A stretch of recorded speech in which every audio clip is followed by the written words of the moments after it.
Did President Nixon know the moon landing was faked? Hey, space cadets! Welcome back to Bam and Anna's Adventures. In today's episode, we're diving headfirst into one of the most popular conspiracy theories of all time. Did President Richard Nixon know that the moon landing was faked? Done, done, done. Okay, before we get too deep into this rabbit hole, let's make one thing clear. NASA did land astronauts on the moon in 1969. But that hasn't stopped conspiracy theorists from asking, what if Nixon knew something the rest of us don't? Today we're going to explore 3 of the top reasons conspiracists think Nixon was in on the whole thing. Let's go. Transition to countdown numbers 3, 2, 1 with quirky sound effects. Reason number 1. The mysterious Stanley Kubrick connection. Conspiracy theorists love to point to director Stanley Kubrick as the man behind the moon landing hoax. You might know Kubrick as the genius who directed 2001: A Space Odyssey, a film that coincidentally came out just 1 year before the first moon landing. But here's the twist. Some claim that Nixon secretly asked Kubrick to direct the moon landing footage on a Hollywood set. Why?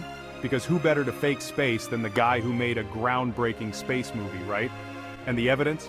Well, conspiracy theorists point to things like supposed hidden messages in Kubrick's later films like The Shining. According to them, that movie's full of clues about his involvement. For example, the kid in the movie wears an Apollo 11 sweater. Boom. Case closed, right? Well, not exactly. Reason number 2. The phone call from the moon. Ah, the infamous phone call.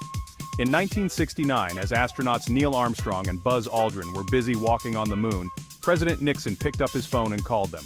Yes, you heard that right. He made a long-distance call, 250,000 miles long, from the White House to the lunar surface. Now, some conspiracy theorists say, wait a second, if you can't even get cell service in a basement, how did Nixon talk to the moon? They must have faked the whole thing. And it's true, in 1969, technology wasn't what it is today.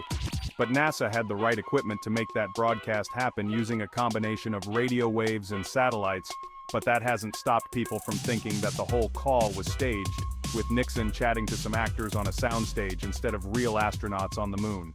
Reason number 3, the missing tapes. Ooh, the missing moon landing tapes. Where are they, Nixon? What are you hiding?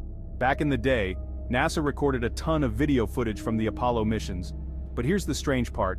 In 2006, NASA admitted that some of the original recordings of the moon landing had been, wait for it, erased. Yup, you heard me right. Apparently the tapes were accidentally reused, like they just recorded over them with something else. A soap opera maybe?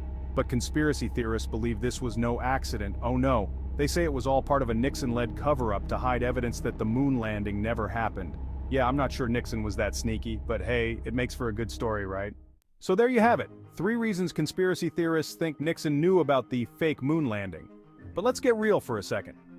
While it's fun to think about secret government plots and hidden directors like Kubrick, there's an overwhelming amount of evidence that the moon landing did happen. From the moon rocks brought back to Earth, to the thousands of scientists involved in the mission, to the fact that we can still see the landing sites with telescopes today, there's no real reason to believe it was a hoax. The moon landing was a monumental achievement for all of humankind. It showed us that, with enough effort and ingenuity, we can reach for the stars. And no matter what some conspiracy theorists might say, Nixon didn't have to fake that. Thanks for joining us on this out-of-this-world episode of Think and Tackle. Let us know in the comments, do you think Nixon was in on the conspiracy, or do you believe the facts? And hey, while you're at it, make sure to like, subscribe, and hit that notification bell so you don't miss any of our future adventures. Until next time, stay curious, stay skeptical, and keep exploring. Subscribe for more quizzes, fun facts, and conspiracies.